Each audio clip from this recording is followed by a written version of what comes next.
et bienvenue à tous et bienvenue sur Actu Streaming. Aujourd'hui, on vous présente un film qui est sorti sur Prime Video. C'est une comédie et ça s'appelle Ricky Stenicki. Comme d'habitude, on va commencer par la petite fiche technique. À la réalisateur, nous retrouvons Peter Farrelly. Alors, Peter Farrelly, on l'a surtout connu en duo avec son frère. Alors, je crois que c'est son frère, parce que la dernière fois, on a découvert que les frères Hamel étaient en fait cousins. Mais il me semble bien que cette fois-ci, c'est son frère Bobby. Donc, c'était Peter et Bobby Farrelly qui nous ont gratifié de comédies cultes telles que Dumb and Dumber, Marie à tout prix. Et puis Peter Farrelly a commencé à travailler seul. Son premier film en solo, c'était Green Book, qui a obtenu l'Oscar du meilleur film. Et ensuite, il est revenu à la comédie avec une comédie que moi, personnellement, j'ai ratée. Je ne sais pas si tu l'as vu, Nam. Déjà avec Zac Efron, et ça s'appelle The Greatest Beer Run. Ça me dit rien du tout. Bah non, ça me dit rien du tout. Au scénario, nous avons tout un tas de monde. Donc je ne vais pas détailler leur CV à tout le monde. Je vais quand même commencer par dire que c'est basé sur un script original de Jeffrey Bushnell. Et ce script original a été dans la blacklist. Je ne sais pas si tu sais ce que c'est que la blacklist, Nam. Ah non, pas du tout. En fait, à Hollywood, il y a les meilleurs scénarios qui ne sont pas produits sont compilés chaque année dans une liste qui s'appelle la blacklist. Et c'est comme ça qu'ils trouvent des financiers. Mais ça, c'était dans un temps très ancien puisque c'était en 2010. Et le projet a failli se monter bien des fois depuis. Nous avons également donc au scénario, qui ont retravaillé par la suite ce scénario, Jason Decker, David Occhino, qui ont fait plutôt la partie. Alors vous savez, sur IMDb, c'est toujours séparé entre story et screenplay, sachant que story, c'est vraiment l'histoire à proprement parler, et screenplay, c'est vraiment le traitement pour le cinéma. Et donc, Jason Decker, David Occhino sur la partie story, Jeffrey Bushnell, Brian Jarvis, James Lee Freeman, Peter Farrelly, Pete Jones, Mike Ceron sur la partie screenplay, donc ça fait du monde. À la photographie, nous avons John Broley, qui est connu surtout pour des séries comme par exemple The Great ou The Morning Show. Au montage, nous avons Patrick G. Don Vito, qui a été nommé à l'Oscar du meilleur montage pour Green Book, puisque c'est un collaborateur de Peter Farrelly, et qui a fait le montage de tout un tas de comédies. À la musique, nous avons Dave Palmer qui avait fait la bande originale du film Beginners, film très sympa, si vous ne connaissez pas, je vous laisse aller regarder, et de la dernière comédie de Peter Farrelly, Greatest Beer Run. Au casting, nous avons Zac Efron, Jermaine Fowler, Andrew Santino et surtout John Cena. Zac Efron, bon, je ne le présente pas, High School Musical et plein d'autres films un peu plus intéressants depuis. Jermaine Fowler et Andrew Santino, alors on les connaît pas du tout en France, je ne sais pas si tu les connaissais, Nam, toi d'ailleurs, moi je les connaissais pas en tout cas. Pas que je les vois. Et en fait, c'est des humoristes, donc c'est pour ça qu'on les connaît pas. D'accord. Et John Cena, le catcheur qu'on adore, dont on regarde tous les films avec Nam et qu'on aime surtout dans les comédies, donc on va se régaler. Sache qu'à la base, c'était pas John Cena qui était prévu pour le rôle. Dans la première mouture du film, ça devait être James Franco qui jouait son rôle. Donc je pense déjà, qu'on a gagné au change. Oui. En plus, James Franco s'est fait cancel depuis. D'ailleurs, il va jouer dans un film français, James Franco, je sais pas si tu es au courant, dans Largo Winch 3. Ah ouais. D'accord. On a vu Sharon Stone la dernière fois, on a James Franco pour le prochain. Incroyable. Et alors après, se sont succédés d'autres noms. Alors, on parle des années 2010, donc c'est des acteurs qui sont un petit peu plus âgés. Joaquin Phoenix, puis Jim Carrey, puis Nicolas Cage. Alors c'est vrai que le rôle, vous verrez, on va vous en parler, mais ça pouvait leur correspondre. Ouais. Mais ça aurait donné, je pense, tout autre chose. Donc voilà, c'était pour la petite présentation de la fiche technique. Et Nam, nous sommes à Halloween, en 1999. Que se passe-t-il? Je te laisse faire le pitch. Bien, à Halloween, il y a un tueur masqué avec un couteau qui tue des jeunes. Et c'est un autre film. Non, à Halloween, il y a des enfants qui demandent des bonbons.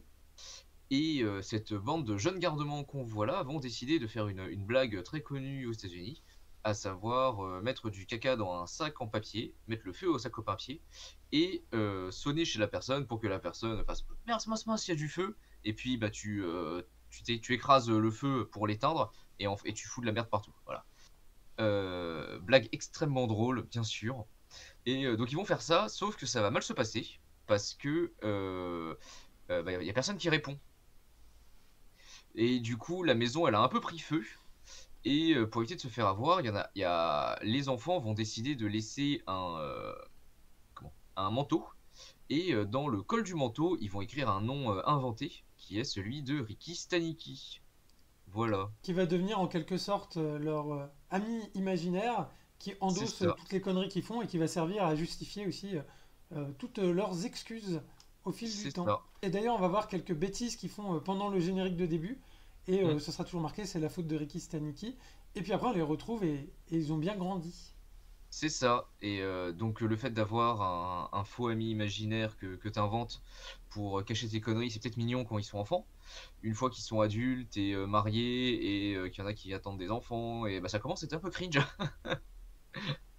Parce qu'ils ont toujours cette histoire de Ricky Stenicki, dont ils se servent au début du film. Alors attends, c'est quoi? C'est ils esquivent. La baby euh, shower, je crois. c'est ça, c'est une baby shower pour aller voir un concert de Marc Rebillet. Ouais, ah, on peut les Euh, comprendre, hein.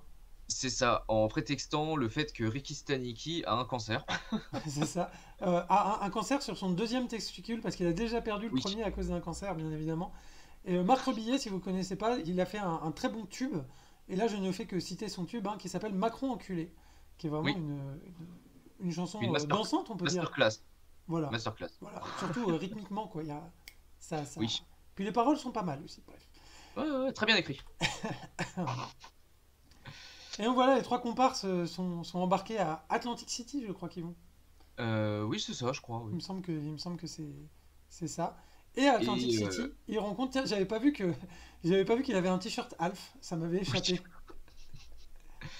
Et donc il rencontre un acteur qui cherche bah, du public, qui est un acteur bon, qui est dans la dèche, hein. Il leur demande à boire, à manger, limite un endroit pour dormir. Puis il a pas l'air très net aussi Ouais, niveau substance, quoi. Il y a un petit souci avec la personne. oui. Mais pour le coup, les trois sont très sympas avec lui. Il lui paye à boire, il lui paye à manger, et l'acteur lui donne sa carte. Et il nous révèle qu'il fait un show absolument révolutionnaire, euh, Incroyable. dans lequel il reprend des morceaux de rock, des tubes de rock, où il modifie les paroles pour parler de masturbation, sur tous les Voilà, j'ai morceaux, vraiment. Et en tout le monde costume. est très gêné dans la salle, ce qui est Oui. très sympathique. Ce qui nous donne l'occasion de voir John Cena faire de mauvaises imitations en disant des insanités. Et Bon, John déjà, on Cena est heureux, est quoi, très on peut le drôle. dire. Voilà, déjà, on est très content. Et donc, finalement, pendant la baby shower, qu'est-ce qui se passe évidemment? Le bébé se décide à naître, et donc ils sont obligés de rentrer un petit peu en catastrophe. Et bah, à l'hôpital, l'un des trois amis qui est là sur le côté va commencer à vendre la mèche et à dire non, mais en fait, ce Ricky Stenicki, bon, et à semer un petit peu le doute, quoi. Oui, parce que c'est un truc aussi qu'on voit, c'est que cette histoire de Ricky Stenicki, bon bah ça fait longtemps, et il y a peut-être un moment où il va falloir arrêter. Sauf que un peu le leader de la bande, joué par Zac Efron, lui, non, non, il tient le truc, Ricky Stenicki, il veut pas vendre la mèche. Voilà, il veut Oui, pas parce que. qu'il a une nouvelle copine et il est un petit peu. Et sa nouvelle copine est en train d'avoir un nouveau job, donc il se dit ça va un peu foutre la merde, c'est pas le moment. Bon, il trouve des bonnes excuses, quoi, on peut dire ça. Oui, c'est ça, Dit autrement. il trouve des excuses. Et mais il va se passer autre chose, c'est que bon, certes, il y en a il y a un de leurs amis dont la nana accouche, mais du coup, ils vont aussi se marier, si j'ai pas de bêtises, c'est ça? C'est possible, mais en tout cas, va y avoir la cérémonie de circoncision du petit, notamment. En tout cas, Ah il va y oui, avoir non, ce c'est grand ça, événement. Ils sont déjà mariés, mais il va y c'est ça, avoir non, ils sont la pas mariés. cérémonie de circoncision du gamin, qui est quand même un événement familial très important dans le judaïsme. Et donc, du coup, tous les amis et toute la famille doivent être invités. C'est ça. Et là va se poser un problème, c'est que bah, tous les amis et toute la famille ils sont là. Bon, ce serait bien qu'on voit Ricky Stenicki depuis le temps qu'on entend parler de Oui, parce lui. qu'il était déjà pas là au mariage, parce que soi-disant, il construisait des orphelinats au Soudan ou un truc dans ce genre-là. C'est Et, ça. surtout, il y a la belle-mère de Zac Efron, je crois. Enfin, la future Oui, belle-mère, on va dire ça comme ça. La mère de sa copine, elle, a quand même des doutes là-dessus, quoi. Et c'est donc, du ça. coup, Bon, qui a pas forcément, l'air d'être là. quelqu'un de très agréable par ailleurs. Oui, voilà, c'est un peu l'antagoniste du film. Alors là, si normalement, vous commencez à connecter les points. Ils ont Oui, besoin d'un Ricky Stenicki, et on a rencontré un personnage précédemment. Et ce personnage est dans un état, bon, bah voilà, comme sur l'affiche, hein. Suite à un numéro de Britney Spears très, comment dire, personnel, on se rend compte qu'il est un peu traqué par la mafia. Et Zac Efron va se dire, bah écoute, je l'appelle et je vais l'embaucher comme Ricky Stenicki, après tout, pourquoi pas. Et nous, on se c'est dit, ça. évidemment, ça va être la catastrophe. Mais pour le temps juste pour le temps Voilà, de la cérémonie. de la circoncision, Et, et voilà, et donc bah, comme tu dis, voilà, on s'attend à la catastrophe, et c'est là où le film est excellent. On s'attend à ce que ce soit une catastrophe, vu l'état du bonhomme, et en fait ça marche. Et en fait il se démerde de ouf, Ouais, ouais. et il bluffe tout le monde. Le truc c'est que les amis ont écrit une bible sur le personnage de Ricky Kanikis, ce qui lui est arrivé, etc., sa vie, qu'a étudié du coup le personnage de John Cena, et il est à fond dans le truc. Mais quand je dis qu'il est à fond dans le truc, c'est-à-dire que il est en mode quand ils vont le chercher à l'aéroport, le mec il est en sueur, il est en train de trembler parce que c'est un addict. Et il dit ouais mais non, le personnage de Ricky Stanicki n'a rien pris depuis plusieurs années, donc je dois être à jeun. Sauf Ouais, que bah du coup sauf que du coup il est en gros manque. c'est ça. Et il arrive à se sevrer par lui-même en 3 jours juste pour le rôle. Et C'est ça. aussi, comme Ricky Stanicki a fait plein de choses extraordinaires à travers le monde, bah en fait, il a bossé toute la documentation, etc. Mais à un point où il est devenu vraiment expert dans certains domaines. Et alors, ce qu'on peut dire aussi, c'est que là, en termes du film, on est déjà au bout d'à peu près 30 minutes de film quand ça arrive, Ouais. ça. Parce que l'exposition est quand même malgré tout assez longue. Et moi, c'est vrai que ça m'a surpris parce qu'en fait, ces concepts au personnage du John Cena, c'est des concepts toujours un peu foireux. Et là, en fait, il se met soudainement à bien travailler. Et donc, c'est vrai que c'est une surprise. Bon, dans le personnage, je sais pas si ça marche très bien comme. Je sais pas si le personnage est très cohérent de bout en bout, c'est ça que je veux dire. Mais c'est Mm. très drôle, quoi. Ça donne lieu à des scènes qui sont vraiment très très amusantes pour le coup. Surtout C'est- que le personnage Oui. de John Cena, quand il est ridicule, il est très drôle. Mais tout d'un coup, quand il joue un personnage très sérieux et très charismatique, en fait, il est très crédible aussi, quoi. Oui, oui, oui. Bah c'est ça, John Cena, il arrive quand même à avoir une bonne gamme de jeux d'acteurs. Mm, mm. Il peut faire pas mal d'émotions différentes. Et surtout, moi, ce que j'ai bien aimé, c'est que bon, on est complètement dans le genre d'histoire ou de film où on aurait pu avoir des situations extrêmement gênantes. Ouais. Et moi, j'aime pas être gêné devant les films. Alors, sachant que c'est bien, ça me donne l'occasion de faire une parenthèse, parce que quand même, Oui, oui. la marque de fabrique des films des frères Farrelly, c'est particulièrement que c'est des films gênants. C'était Mm. justement ça. Marie à tout prix, il n'y a pas plus gênant comme film. C'est quand même. Il ouvre la porte à sa copine, il a des choses blanches dans les cheveux, Oui, il va aux toilettes et il se coince le service 3 pièces dans la braguette, etc. Alors c'est marrant que tu dises ça parce que justement, moi c'est un truc qui m'a un petit peu déstabilisé. C'est que j'ai pas du tout retrouvé cet humour-là, justement. Il y a pas de moment où c'est gênant, c'est à l'inverse que des moments où Ricky Stanicki sauve la situation en fait à chaque fois. c'est ça. Et au grand étonnement d'ailleurs des trois comparses qui ont vu ce type dans son milieu naturel. Donc voilà, pas exactement comme ça, mais Ouais. voilà, vous avez compris l'idée. Par ailleurs, on parlait de l'humour des frères Farrelly. Il y a quand même aussi d'autres caractéristiques à cet humour-là. C'est pas que de l'humour cringe. C'est aussi de l'humour un peu stupide. D'ailleurs, Dumb and Number, hein, Oui, c'est dans le titre. oui, bah oui, C'est-à-dire des blagues un peu débiles qui font rire. Et alors, typiquement, c'est l'image suivante. Il y a une scène où la copine fait un reportage sur le green, sur une oie qui a décidé de couver une balle de golf, quoi, en gros. Et qui va se mettre à attaquer le chien et à essayer de le noyer. Bon, alors ça, c'est typique humour Farrelly. Et moi, ça me fait rire, hein, personnellement. ah oui, moi je trouve ça drôle aussi. Typiquement, hein, je Mais, suis très client. mais après aussi, il y a dans ce film, il tombe pas dans les travers de certaines comédies américaines où ils vont avoir une blague drôle, mais ça va être une blague drôle étirée sur 5 Oui, minutes oui, qui oui. fait Alors un que là, c'est truc beaucoup plus très généreux. pénible. Bah, ça a été toujours la C'est ça. qualité de leur film, c'est qu'en général, c'est très généreux dans l'humour. Et aussi, il y a un côté aussi. Alors, peut-être le troisième point, on avait dit le côté cringe qui là est pas très présent. Le côté stupide, et il y avait aussi le côté un peu osé des blagues. C'est-à-dire, il y a aussi des blagues. Et d'ailleurs, on le retrouvera surtout à travers le personnage de Ricky.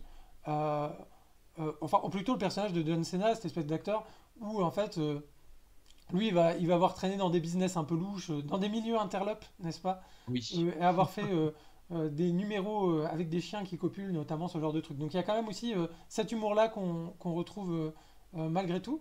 Et moi, il y a un truc aussi que j'ai particulièrement apprécié dans le film, c'est que c'est un film qui ne s'excuse pas de faire des références américano-américaines.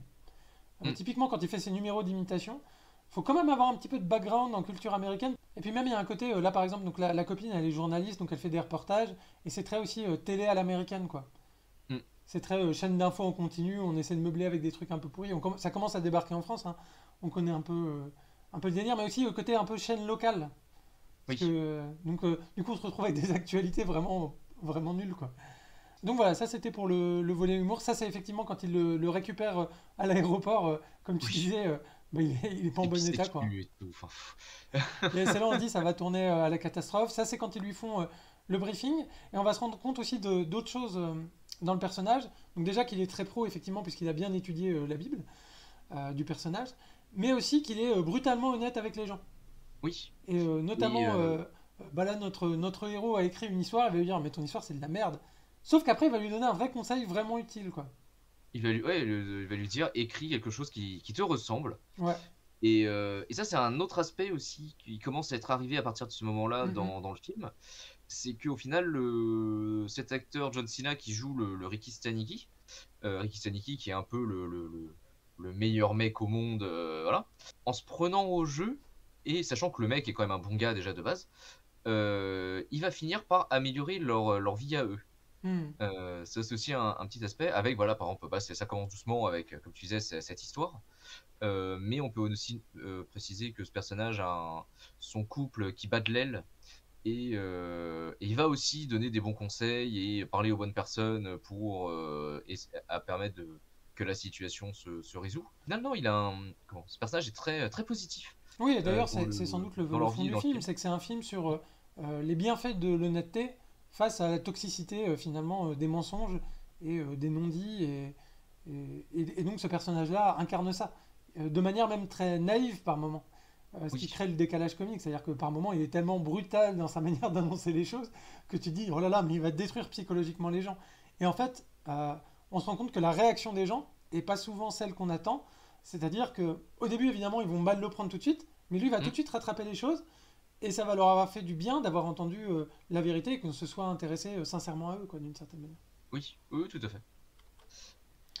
Bah, tu peux Également, le avancer. personnage du patron qui est joué par William H. Macy, que j'avais pas cité, et qui est un acteur qu'on aime bien, et justement, il va y avoir ensuite plein d'histoires entre Ricky Staniki et le patron, évidemment, qui va adorer qu'on lui parle mal, alors que tout le monde est très déférent avec le patron, et il va adorer l'honnêteté brutale. Hmm, Euh, Ricky Staniki arrive à la fête, voilà, avec sa tenue un peu d'Indiana Jones.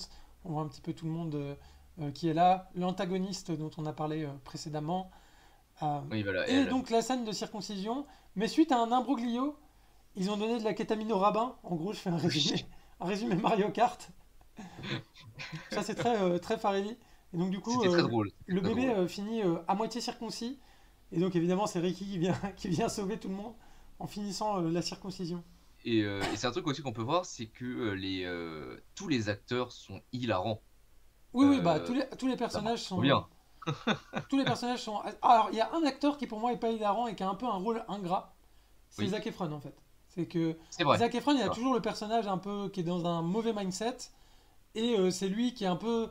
Bah, c'est lui qui doit évoluer quoi au fil du film à Oui, travers les autres. Donc il a un personnage et après je trouve il l'incarne bien. Et donc finalement, en fait tout s'est bien passé. Il n'y a pas eu de film parce qu'on se oui, disait ça va être la catastrophe et il n'y a pas eu de catastrophe. Et le personnage de John Cena est rentré chez lui, tout est rentré dans l'ordre et tout va bien. Et voilà, c'est la fin du film. Sauf qu'en fait, c'est ça. il reste 1 heure de film. Oui. Et Et le qu'est-ce film qui se s'appelle passe le toujours Ricky lendemain? Staniki pour le coup. Bah oui. Qu'est-ce qui se passe le lendemain? Et bah tout simplement, Ricky Staniki, pour le coup, le personnage, a été embauché par le patron de Zac Efron et de son pote Andrew Santino, le C'est rouquin. ça. Et, euh, et, et il a réussi à avoir un job et à être mieux payé qu'eux, quoi. Et bah ça C'est leur va pas ça. du tout aux deux gars. Parce que le mec, fatalement, bah, il y connaît rien à cet environnement ou à ce travail. Mhm. Il sait même pas ce qu'ils font en fait. Oui, oui. Il faut des trucs dans la finance, des thunes, voilà. Bon après, alors ce qui est rassurant, c'est qu'eux-mêmes ne savent pas très bien ce qu'ils font par ailleurs. Parce qu'à Oui. un moment, il leur a dit, bon, vous êtes un peu comme des bookmakers, non? C'est pas plus compliqué que ça. Et il y a un des mecs qui fait, bah, en vrai, ouais. Du coup, bah, ouais, le Ricky Staniki arrive dans la boîte. Et donc là, pareil, même situation enfin, même situation de manière générale que ce qu'on a vu pour la fête traditionnelle juste avant, où bah, on s'attend à la catastrophe. Et bah non, et il s'en tire bien ce bâtard encore. Il s'en Parce tire que comme vachement bien. d'habitude, En- son optimisme BA C'est ça. fait la différence. Et son honnêteté brute aussi fait la différence. Avec des scènes très bas du front, toujours. Oui, Où, par exemple, il va expliquer au patron que quand il parle, on a l'impression qu'avec sa main, il fait des turlutes. c'est ça. Notamment ça. Oui. Et le C'est patron va oui. être en fait ravi de l'apprendre. Et il va essayer de se corriger. Enfin, ravi de l'apprendre, mais horrifié une fois Oui, oui. qu'il s'en aperçoit. Bah toujours, il y a Et toujours ce moment où il a l'horreur de la vérité et après la gratitude de la vérité, quoi. C'est toujours ça. c'est C'est un peu ça. le moteur. Tu disais, c'est vrai que c'est pas un gag étendu à l'infini. En fait, c'est vrai qu'il y a une multiplicité de gags. Après, Mm. peut-être le fil rouge, c'est quand même ce gag-là, quoi. C'est en Oui, bien fait sûr. une personne se voit entendre brutalement la vérité. Donc là, un peu frisson d'horreur de tout le monde. Et en fait, tout se passe bien parce qu'il y a la gratitude ensuite de la vérité. C'est un peu ce système-là. Va y avoir une bagarre parce que John Cena sait se battre, mais en fait, ils vont se battre juste en se mettant des petites tapes. Baraquer John Cena, faire non, s'il te plaît, me tape pas. C'est ça. C'est assez amusant. Et finalement, bah, tout est bien qui finit bien, sauf que, évidemment, le poteau rose va être découvert à la suite d'un imbroglio qui est pas forcément, on n'est pas forcément obligé de le redétailler ici. Oui, non, Mais non. le personnage de Zac Efron va faire amende honorable, la vérité va être révélée et tout va rentrer dans l'ordre. C'est le genre de moment où il y a une scène un peu une scène émotion, où tout le monde est un peu down, et il y a un peu des violons nuls, c'est-à-dire la musique elle est un peu nulle à ce moment-là. Mais ça dure pas longtemps, et dès que c'est la révélation et que tout se réarrange, il y a toujours ce petit décalage un peu débile dans le témoignage, dans les trucs, qui fait que cette scène n'est pas du tout pénible. Mm. Et aussi quand même à ce moment-là, je me suis un petit peu interrogé quand même. Euh, c'est vrai qu'on a parlé un peu des traits de marque en termes d'humour des frères Farelli. Et il y a un autre truc qu'ils ont dans leur film, c'est toujours d'avoir de la représentation. Des personnes handicapées, des personnes de petite taille, des personnes un peu différentes de manière générale. Là, on retrouve ces personnes-là, mais avant, quand même, la manière dont c'était utilisé dans leur cinéma, bah, c'était quand même de manière un peu. Comment dire ça? Je pourrais utiliser deux mots qui sont pas mutuellement exclusifs, mais qui veulent pas dire la même chose. C'est d'un côté subversif et Mm. d'un côté oppressif. C'est-à-dire subversif, mais pas forcément toujours dans le bon sens du terme. D'accord, oui. C'est-à-dire que des fois, par exemple, ils ont fait un film qui s'appelle L'amour extra large. Je ne dirais pas que ce film n'est pas grossophobe. Voilà, je ne dirais pas ça. Par contre, je ne dirais pas non plus que ce film n'est pas drôle. Ce Oui. qui est un peu ça. Et quand même, toute cette fibre-là, là, elle a disparu du film. Là, on la retrouve Oui, pas. C'est-à-dire, oui, on oui. retrouve des signaux de ça, très, très épars. Mais on Euh, rigole jamais d'eux. de quoi? On rigole jamais d'eux dans le On film. rigole jamais de. Ce qui est, alors, je dis pas du tout que c'est une mauvaise chose, hein. Je Mm. constate. Voilà, mais on retrouve des signes de ça un petit peu dans le film, mais je pense qu'ils n'ont pas encore trouvé une manière de l'utiliser intelligemment, on va dire ça comme ça. Justement, c'est pas grossophobe, tu dirais l'amour extra large. J'ai quand même souvenir que la bande-annonce, ça capitalisait sur oh, regardez une grosse qui fait la bombe, tout le monde est éclaboussé, quoi. C'est. Bah. Je, en fait, je trouve que ça porte les deux, quoi. C'est-à-dire que ça portait à la fois un discours progressiste, mais que dans les faits, les blagues, l'humour, était quand même un humour aux dépens d'eux. Après, c'est mon opinion. J'ai pas d'avis, je l'ai pas vu. Voilà, et je pourrais dire la même chose sur d'autres films. Par exemple, ils ont fait un autre film qui s'appelle Deux en un, où c'est des frères siamois. Et donc, la situation est utilisée en tant que moteur comique. Certes aussi pour montrer que par moment, bah, en fait, c'est pas facile, il y a un fond social, etc., dans un message d'acceptation. Mais quand même, ah regardez, c'est rigolo, quoi. On part quand même de ce postulat-là. C'est toujours la difficulté d'ailleurs avec les frères Farelli. C'est toujours ce qui fait que certaines personnes détestent leur humour et que certaines personnes adorent leur humour parce qu'il y a cette ambivalence-là. Et moi, je ne critique pas cette ambivalence. Au contraire, je pense que c'est ce qui fait que c'est drôle. Parce que moi, je pense que dans l'humour, de toute façon, il y a toujours un côté un peu oppressif. Mais qui disparaît un peu ici et qui fait que bah, parfois c'est un peu moins drôle. J'ai quand même souvenir de films hilarants avec eux. Et là, je trouve le film drôle. Je me suis bien amusé. Mais je peux pas dire que j'ai trouvé le film hilarant ou très novateur. Je trouve le film un petit peu sur des rails en termes de scénario. Et je trouve le film un peu sur des rails, même en termes d'humour. Alors qu'avant, justement, le propre des frères Farelli, c'est de faire dérailler. C'est le cours Mm. classique des films hollywoodiens. En étant un peu trop vulgaire, en étant un peu trop méchant, en étant un peu trop. Et là, le film est sage, je trouve. Je sais pas ce que t'en penses, Nam, du coup. Bah écoute, moi j'ai trouvé ça très drôle. Mhm. Pour le coup, c'est vrai que leur cinéma, je le connais moins que toi, donc j'ai pas spécialement Ouais. réfléchi au film par rapport à ça. C'est vrai que le film est plutôt très. Puis oui, c'est ça, c'est gentil. C'est plein de bons sentiments, mais pour moi, c'est pas un problème en soi. Non, moi non plus, hein, par Euh, ailleurs, hein, je trouve que le film a un message assez positif, a des personnages plutôt attachants, et que le film soit pas dans des tentatives de faire rire à tout prix, mm. dans une recherche permanente du boumot et qu'il soit un petit peu plus calme, ça ne me dérange pas non plus, et, outre mesure. et pour le coup, bah, je sens quand même que ouais, c'est une comédie qui est bien écrite. Qui va jouer, qui joue à la fois sur bah, son scénario et ses acteurs. Mais pour le coup, il n'y a pas de. Peut-être que dans le film, bon, peut-être que dans le film, au niveau du tournage, il y a des moments où c'était un peu en impro et tout. Je trouve que ça se sent pas.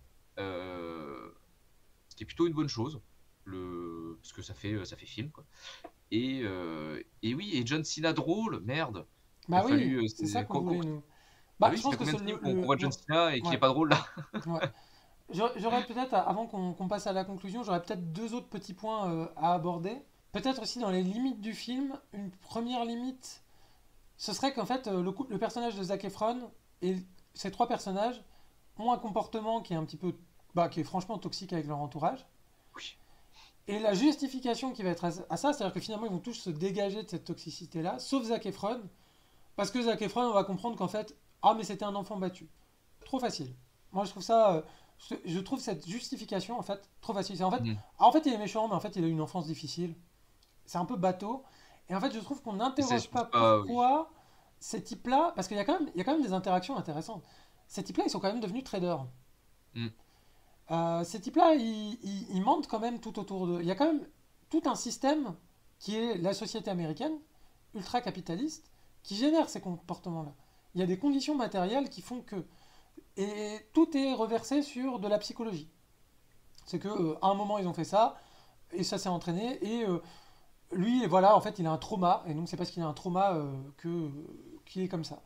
Alors que je pense que ça participe quand même d'un truc beaucoup plus large qu'aurait pu être interrogé et du coup je trouve que le film manque peut-être d'un petit fond pas forcément social mais d'un petit fond à ce niveau-là quoi. Moi ça m'a je trouvais ça trop facile, trop simple Mhm.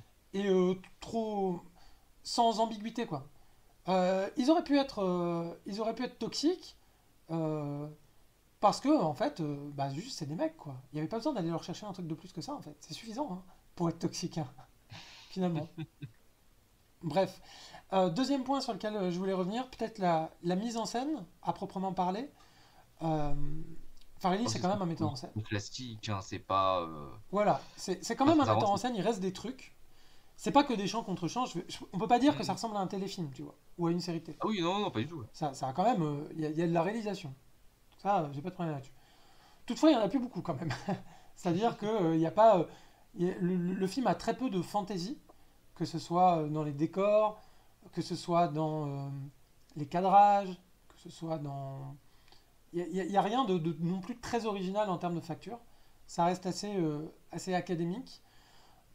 C'est dommage parce que les frères Farrelly justement étaient des gens qui avaient une facture dans leur film où, bah, typiquement dans Dumb and Dumber, il y a la voiture chien, il y avait toujours des trucs un peu zinzin qui arrivaient. Et là, comme je disais, il reste quelques signes voilà, qui dénotent un peu du cadre habituel.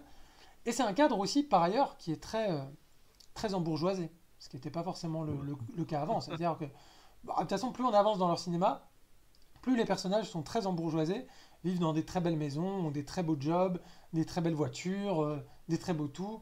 Et on retourne sur une promotion de l'American Way of Life qui est très conventionnelle, mais surtout très datée en fait. C'est-à-dire que vraiment, moi ces personnages-là, enfin, je les trouve sympathiques parce qu'ils ont un fond plutôt sympathique entre eux, ils ont une gouaille plutôt sympa, une alchimie entre eux, des relations humaines qui sont pas dégueu, mais leur mode de vie, moi, me fait pas du tout rêver. En fait, je vois ça, je me dis, mais vraiment, quelle vie misérable, quoi. C'est parce qu'on en est là, en fait, maintenant. C'est-à-dire que ça, c'était la vie qui faisait rêver en 92, 13, peut-être. Peut-être encore 14. Donc voilà pour conclure, moi pour ma part, donc j'ai passé un bon moment devant le film. Pour moi le gros point fort du film c'est John Cena. Je trouve que vraiment il régale, il est très drôle, il a un personnage qui est vraiment mémorable. Ensuite j'ai cité toutes les limites que je trouvais au film, que ce soit à la fois dans le fond ou dans la forme. Je vais pas revenir dessus forcément. Euh, je trouve le film un peu, voilà, un peu conventionnel. C'est le principal reproche que je lui ferais. Alors que, en plus, c'est un réalisateur qui est connu pour avoir fait des films qui faisaient un petit peu dérailler les comédies conventionnelles. Donc, ce qui fait que je pourrais être un petit peu déçu à ce niveau-là. Toutefois, j'ai passé un moment agréable et si vous êtes fan de John Cena, en fait, foncez. Et je pense que c'est ton cas, Nam. Oui, bah oui, bah voilà. Moi, je voulais voir John Cena drôle, et puis j'ai John Cena drôle. Donc voilà, je passais un bon moment, c'était Voilà, cool. comment on dit, cahier des charges rempli. Voilà, on peut dire Oui, c'est ça. ça. On peut dire ça comme ça. Du coup, Nam, est-ce que pour compléter, après cette très rapide conclusion, nous avons comme d'habitude des petites recommandations à faire à nos spectateurs? Oui, tout à fait. J'ai réfléchissais. Et bah, en fait, je voulais un film qui parle d'usurpation d'identité. Et si possible, un film drôle. Ouais. Et bah, j'en ai trouvé un. Et en plus, c'est un des films préférés de ces dernières années. C'est Edmond. Ah oui. C'est français. Et pendant 3 secondes, j'ai eu peur que tu recommandes Arnaque à la carte avec Melissa McCarthy, qui est pas un grand film. Par contre, Edmond, qu'est-ce que c'est bien, hein? Edmond, qu'est-ce que c'est bien. Edmond, voilà, film français qui reprend l'histoire de Cyrano de Bergerac. Et pour être plus exact, Edmond Rostand, du coup, qui écrit la pièce Cyrano de Bergerac. Et où il va y avoir, bah, juste, bah, si vous connaissez un peu Cyrano de Bergerac, vous savez qu'il y a des histoires d'usurpation d'identité. Les gens ne sont pas exactement qui ils prétendent être, et il va y avoir un jeu entre la pièce et Edmond Rostand qui écrit la pièce, qui va vivre des scènes de cette pièce-là. Voilà, c'est vachement bien, c'est à voir.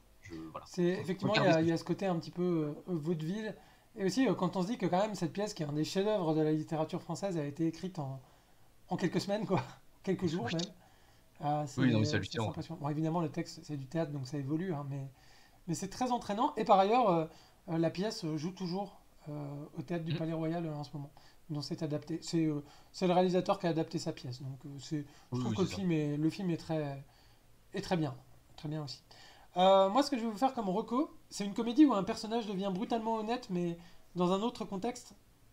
C'est un gars Oui. qui travaille dans une entreprise et un moment, il va aller chez ses voisins et je crois qu'il va, il va fumer un truc qui lui réussit pas et qui fait qu'il prend conscience que sa vie est misérable et il va décider à partir de là d'être brutalement honnête avec tout le monde.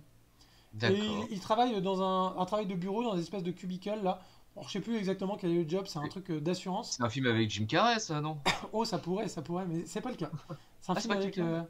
Non, il n'y a pas de Jennifer Aniston dans le film. Et donc, en fait, ce qui va se passer, c'est que lui, après cette révélation, va devenir vraiment un Jean foutre au travail. Et il va se trouver qu'à ce moment-là, va y avoir un plan de licenciement au travail. Et il va y avoir des mecs qui vont venir pour savoir qui virait. Et ils vont l'interviewer lui. Et lui, il va leur dire: Ah ouais, mais de toute façon, cette boîte, c'est de la merde. Ça tourne n'importe comment. Lui, il fout rien. Ça sert à rien. Même moi, franchement, j'arrive le matin, en une demi-heure, j'ai fini mon taf. Et j'ai plus rien à faire et je m'emmerde. Et les mecs qui viennent, en fait, pour faire le plan de dégraissage, vont dire: Mais ce mec-là, il est formidable. Et ils vont lui donner une promotion. Donc voilà, D'accord. film incroyable, extrêmement drôle, film culte par ailleurs, américain, surtout culte aux États-Unis, c'est pas beaucoup venu en France. Le titre Est-ce que anglais tu peux donner le nom? Je suis pas sûr. Office Space en anglais, Oui, et le titre français c'est 35 heures, c'est déjà trop. Et alors évidemment, comment ne pas aimer déjà le film rien qu'avec le titre français? le titre est 35 heures, c'est incroyable. déjà trop. Mais oui. Et le réalisateur c'est Et- Mike Judge qui a fait également Idiocratie et qui est un réalisateur qui, pour le coup, lui, a toujours un fond social à ses films. Toujours un fond très. C'est toujours. C'est toujours. Ça parle beaucoup de travail. Et c'est très rare d'avoir des bonnes comédies sur vraiment le travail à proprement parler. Quand on est dans les comédies, on a toujours des gens qui ont un travail, mais qui ont toujours un travail un peu éthéré, tu vois. Genre là, bon, ils sont dans la finance, ouais. Bon, on saura jamais ce qu'ils font, on saura jamais Hmm. ce qu'ils vendent, ça n'a pas d'importance. Alors que lui, justement, c'est beaucoup plus ancré. Et Office Space, tellement culte, il y a un personnage secondaire, vous verrez dedans, qui est un personnage extrêmement culte, qui est un personnage qui est fixé à son job et qui veut pas partir. Et il est tellement fixé à son job qu'en fait, il le paie plus depuis 3 mois, mais il continue à venir bosser quand même. Personnage culte. Et ils ont même fait un spin-off sur ce personnage, une série animée, enfin bref. Oh là Je là. vous laisse regarder, vraiment, c'est une comédie, c'est formidable. 35 heures, c'est déjà trop. En tout cas, si vous nous avez suivi sur YouTube, merci d'être arrivé jusqu'ici, ça nous fait super plaisir. N'hésitez pas à liker, à commenter si vous avez des questions, des remarques à faire, à apporter votre avis, ça nous fait toujours plaisir, on lit tout. Et on vous dit bye bye et à bientôt pour une prochaine critique. Au revoir. Bye bye.